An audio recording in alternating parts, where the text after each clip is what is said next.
Join me as I take on the challenge of spending a whole week alone to discover if being by myself really is the best choice. You ever been around people who drain you just by showing up? I mean, really sit with that for a second. You ever had to gather yourself in the car before you went back into the house? Ever sat in the driveway a little too long, engine off, music low, just trying to find a reason to open the door? That's not love. That's not joy. That's not home. That's a warning sign. When being alone in the car feels safer than being with the person waiting for you inside, you have to ask yourself, what exactly am I holding on to? So many people are scared of being alone that they accept being mistreated, disrespected, or simply unseen. But I'm telling you, there's a difference between being alone and being lonely. Don't let society blur that line for you. Some of the loneliest folks in the world are married, sharing meals and beds and lives, and still feel like nobody hears them. Some people are out here sleeping next to somebody every night and still crying in silence. That's not love. That's an emotional prison. That's what happens when we choose company over peace. That's what happens when the fear of being alone drowns out the whisper of your own soul saying, you deserve better.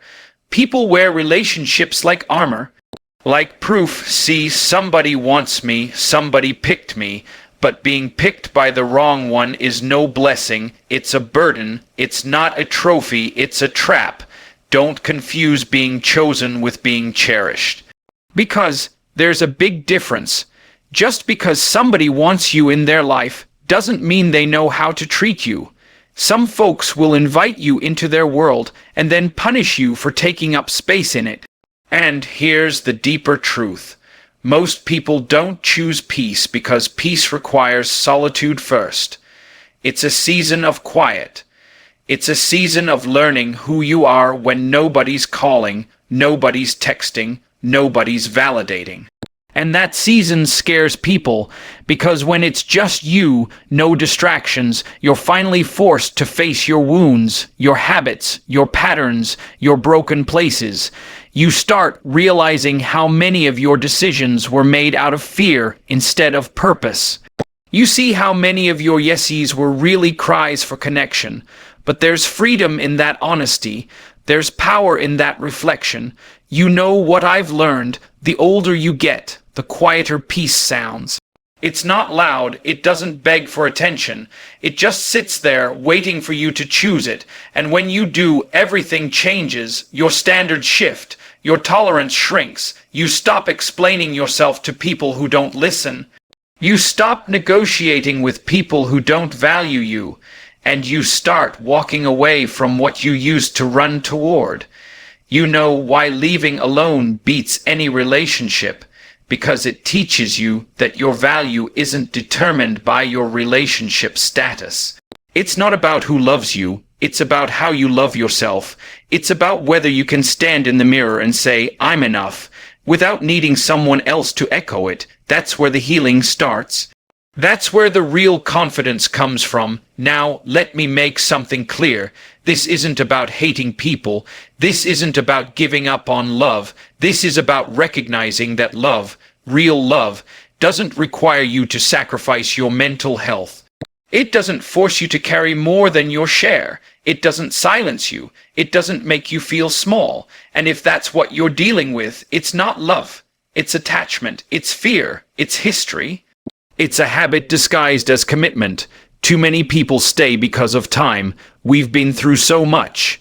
Yeah, but how much of that so much was you bleeding while they watched? How much of that was you giving and them taking? Time doesn't make something right. Consistency in dysfunction is still dysfunction. And if the only reason you're staying is because leaving feels scary, you're not in love, you're in survival mode. You know what's more dangerous than a broken heart? A hardened heart. That happens when you keep forcing yourself to stay in places where you don't belong. You build walls instead of boundaries. You stop trusting even the good people because you stayed too long with the wrong one.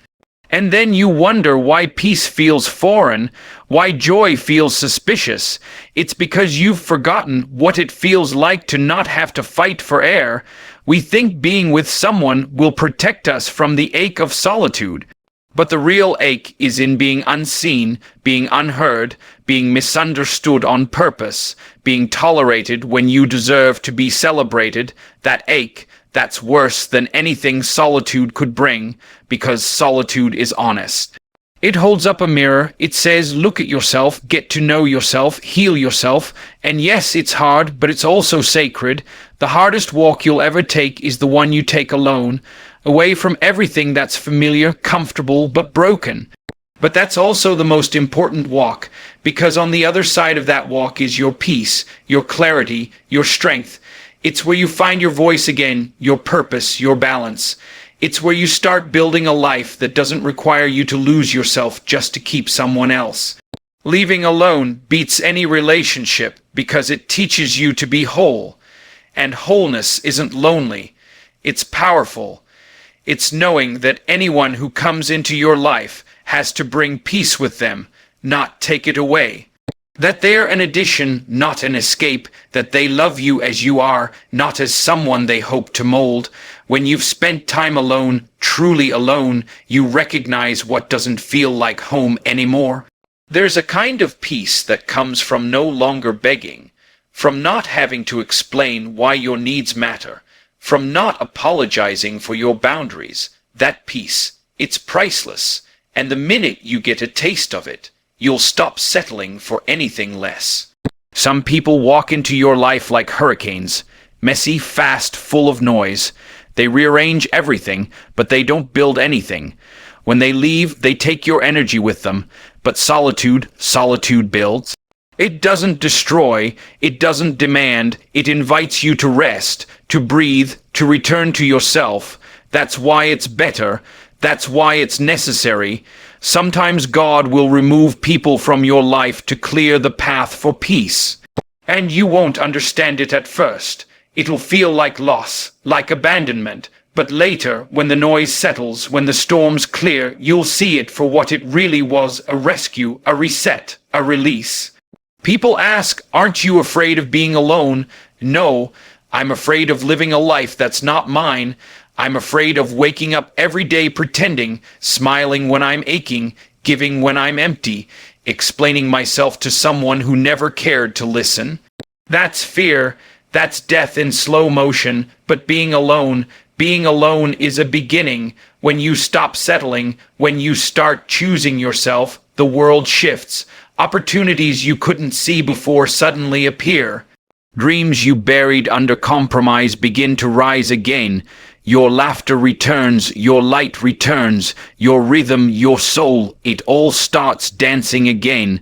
That's what peace does. That's what solitude makes space for. You don't need permission to leave what no longer serves you. You don't need approval to honor your healing, and you don't need a relationship to feel whole. You just need courage. The courage to say, I deserve more than this. The courage to close the door. The courage to walk away, not because you're bitter, not because you're angry, but because you're finally free. And yes, people will talk. Let them call you selfish. Let them say you changed. Because you did change, you evolved, you grew, you learned. You started putting peace over appearances, healing over history, and wholeness over holding on. That's not weakness, that's wisdom.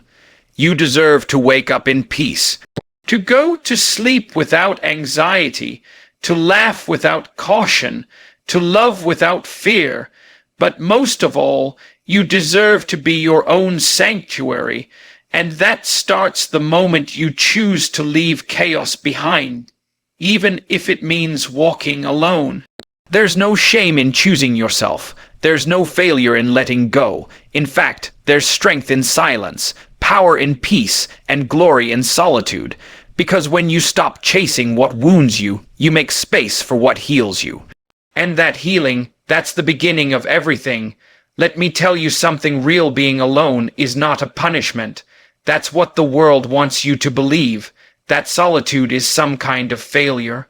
That if you're not wrapped up in someone else, if you're not sharing your bed or splitting your plans or checking in with someone every hour, then something's wrong with you. But that's a lie. Being alone is not the absence of something good. It's the presence of something necessary. It's space to breathe, space to hear yourself, space to stop performing and finally just exist. See, when you're always with someone, especially the wrong someone, you lose track of your own voice. You make adjustments, compromises, cuts, just to keep things peaceful, but it's not real peace. It's maintenance. It's pretending. You laugh when it's not funny. You agree when your gut says no. You give and give and give until you forget what it feels like to receive. And somewhere along the way, your identity starts to erode. You wake up one day and realize you don't even know who you are anymore without them. And that's the tragedy of staying too long. You weren't born to be half of a person. You were born whole, and relationships, the right ones, don't complete you. They accompany you. They walk beside you, not in front of you. They support you, not overshadow you. But when you've been stuck in something toxic for too long, you start thinking that's what love is, feeling small, feeling afraid, feeling stuck. But that's not love, that's emotional starvation. And the moment you step away from it, the moment you sit with yourself long enough to detox from all that dysfunction, you start to feel full again. You start to feel human again. Some folks are so used to chaos, they don't know what to do with calm. They think peace is boring. They confuse stillness with emptiness. But calm is where your spirit can breathe. It's where your mind can think clearly. It's where your heart can rest. And once you taste that kind of calm, that kind of peace, you'll protect it like your life depends on it. Because in many ways it does. Being alone isn't a loss. It's a return to your values, your vision, your voice. It's a season where you get to choose yourself every day, where you get to ask, what do I want? What do I need? What makes me feel alive? And those questions, when answered in silence, are powerful. They build you, they strip away all the noise and make you face what's real. Not what you've been told, not what you've been chasing, but what your soul really needs. You don't need to be in a relationship to prove you're lovable. You don't need to be partnered up to be valid. That's a myth. Your worth isn't up for debate. It's not something another person gets to decide.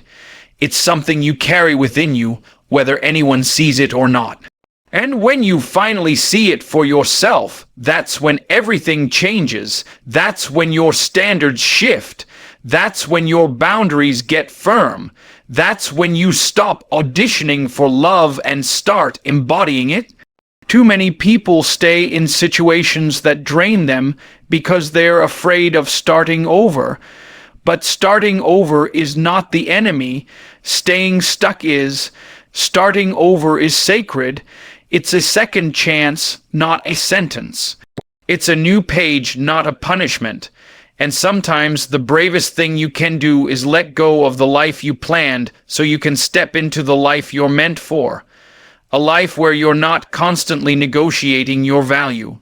A life where you're not shrinking just to be tolerated. A life where you are free to be, to grow, to love yourself in full. You see, when you choose to be alone, not out of bitterness but out of wisdom, something powerful begins to happen. Your energy changes. Your focus sharpens. You no longer pour into cups that never pour back. You stop explaining your worth to people who are committed to misunderstanding you. You stop settling for half effort, half love, half truth. Because you know now what full looks like. You know what alignment feels like, and anything less than that just won't do. Some people will never understand that. They'll look at your solitude and call it sadness. They'll see your boundaries and call it bitterness. They'll watch you walk alone and think you're lost. But that's because they've never experienced real peace. They don't know what it's like to not have to clean up someone else's mess, or to not walk on eggshells, or to not filter every word for fear of starting a fight. But you do. You know the value of quiet, of stillness, of sitting in your own presence and being enough. People say, "Don't you miss having someone?" And sure, there are moments when a soft voice or a strong hand would feel nice, moments when sharing a laugh or a meal sounds good. But those moments don't outweigh the freedom of peace. They don't outweigh the clarity you gain when no one's distorting your vision. They don't outweigh the joy of waking up with your spirit intact. Because sometimes what you miss is not the person, but the idea of them, the fantasy you built to survive the reality. And when you're finally honest with yourself, you see it for what it was: not love, but attachment. Not support, but sacrifice, and you stop missing what never really fed you in the first place. You don't heal by jumping into something new. You heal by standing still, by looking inward, by asking yourself why you stayed, why you accepted less, why you confused pain for passion. You heal by learning how to be with yourself without judgment, without rushing to the next distraction, without numbing the silence, because in that silence is truth, and truth, while uncomfortable, is always freeing. When you've spent enough time alone, when you've truly made peace with your own company, you become a fortress, not a wall, but a foundation, strong, rooted, unshakable, and anyone who wants to come into your life has to match that peace. They have to honor it. They have to bring more stillness, not storms, more love, not lessons, more presence, not promises. And when you reach that place, you'll start attracting different energy, because like attracts like. Your healed self won't tolerate what your wounded self did. Your whole heart won't crave chaos. You won't be impressed by breadcrumbs when you've learned to bake your own bread. You won't chase anyone because you know what you bring to the table. And you won't beg anyone to stay because you're not afraid of being alone anymore. There's a quiet dignity in choosing solitude over chaos, a strength in walking away from almost love, a power in knowing that no one is coming to save you, because you already saved yourself. And once you've tasted that kind of power, you'll never trade it for temporary comfort again. Don't let the world rush you into something you're not ready for. Don't let the noise make you feel like your solitude is shameful. It's not. It's sacred. It's the space where you rebuild, where you rewrite, where you restore. And one day, if someone does come along, someone who sees you clearly, who respects the journey you've taken, who doesn't want to fill a void but share an abundance, you'll welcome them not because you need them, but because they deserve to walk beside the healed version of you. But until that day, walk alone and walk boldly, not in fear, not in desperation, but in peace. Let the silence teach you. Let the solitude sharpen you. Let your time alone be the time you come home to yourself. Because being alone is not a curse. It's the beginning of everything true. It's the first step toward living a life that doesn't require you to disappear just to be loved. It's a return to your voice, your vision, your worth. And that return is worth more than any relationship that asked you to forget who you are. No one can love you better than you love yourself. No one can give you peace if you haven't made peace with your own presence. So start there, start with you, start with silence, start with space, and watch how everything else aligns, not fast, not loud, but real, solid, whole, just like you. So let the world say what it wants. Let them question your solitude. Let them wonder why you chose peace over partnership. Because when it's all said and done, you'll sleep with a calm heart and wake with a clear mind. You'll walk with your head high, not because someone chose you, but because you chose yourself. And that's right, there is the greatest kind of love. The kind that doesn't need approval, doesn't beg for attention, and doesn't fear silence. You're not alone because you're unworthy. You're alone because your spirit demanded room to grow. Because your future needed you whole. So stand tall in your stillness. Guard your peace like your life depends on it, because it does. And remember, leaving alone isn't the end of love, it's the beginning of freedom. And freedom is where real love, true, unshakable, honest love, can finally find you.